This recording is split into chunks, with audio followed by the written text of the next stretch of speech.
There's a few things I want to take a look at with this video. The activity I want to highlight is Water's Amazing Journey. First of all, I can move it to the top. I can drag it. I can just hit here and we'll go to the top, to the front for me. I can also drag activities around. I could add this to a folder if I wanted to. But what I want to do is show how video activities work. This was already created.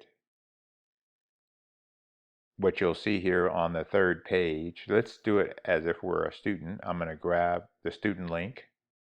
Obviously, you can also do a QR code, classroom code.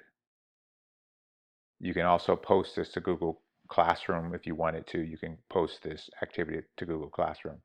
But let's just use the link. I'm going to open up a new tab. And I'm going to go to this activity. So the reason it's asking if I want to resume is because I had already I was inside the activity, and what TeachSpark does, if a student is using the same browser, it will let them resume where they left off. That's not what I want to do right now. I want to start over, and I'm going to use a different name, Jack and Jill, start activity. And so really what I want to show with this video, I don't want it to be too long, is that this activity has the video embedded inside. So a student would watch the video and then go through and complete all of the questions. But let's say that you are at a school and your district has not, or the school has not yet whitelisted TeachSpark. What you can do in that case, I'm going to go back to my apps, put this at the top, and what TeachSpark allows is for you to download any activity as a HTML file. So if I go back to view, I can download it as an HTML file.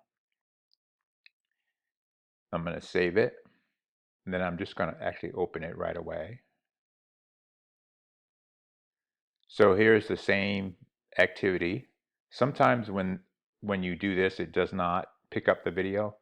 So it didn't pick up the video because now it's a static HTML file, but you can still watch it.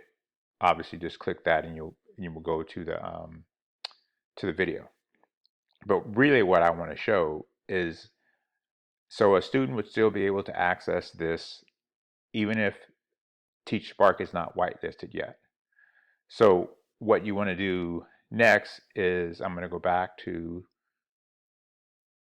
it keeps going down again. I got to make sure that gets fixed. What I want to do is I want to print a worksheet. By printing a worksheet, you can have the students work with the HTML file, which that will never be blocked by any school district. And you can still have them go through the activity and use the printed worksheet to hand out in class, and still use the engaging activity, have the students go through the HTML, but they would just record their answers on paper, which you might want to do that anyway, depending on your circumstance in the classroom. Okay, I'm going to stop this for a second because it's going to take another few minutes probably for the worksheet to be completed. Okay, the printed worksheet is completed, but important point, Google Chrome blocked it. So I want to make sure that I allow pop-ups, and it's there. All I need to do now is go here and it will, yeah, I can regenerate it, or I can just open the saved one. So this is the printed worksheet that goes along with that activity. So if for some reason your district or you can't get to, you can see here this is missing, but there's a good activity. Actually, it is an activity to have the students fill in the blanks. So this worksheet goes along with that activity. So what TeachSpark gives every teacher the ability to do is, if you have a situation where you just want to use a worksheet, a printed worksheet, have them do something by hand along with the activity, you can simply print a worksheet and you can print an answer key. Let's do that. Let's print an answer key. I'll be back when that one's completed. Okay, so now the answer key is done. So I'm just going to hit save because I'm going to save it, but you can see it right here. Let me get rid of this.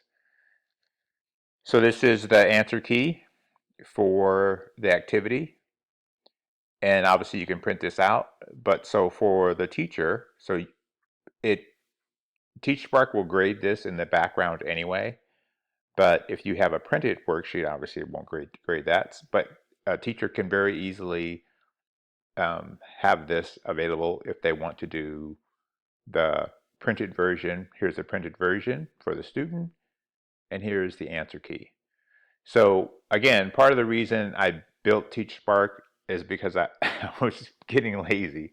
Now, actually, it's available to us, right? A lot of teachers are using AI in the classroom, and I just simply was not satisfied with what was available. So I built TeachSpark, and I built in all the little bells and whistles that I thought would help me in the classroom. And so that's where TeachSpark came from, and that's why it allows you to do things that it allows you to do as a teacher. The other thing I can do with this, obviously, is obviously, if you've watched videos, you know that you can create different versions with Learning Path.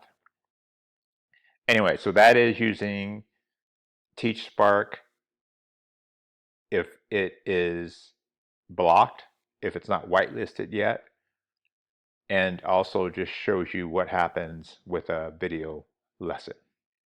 Thank you.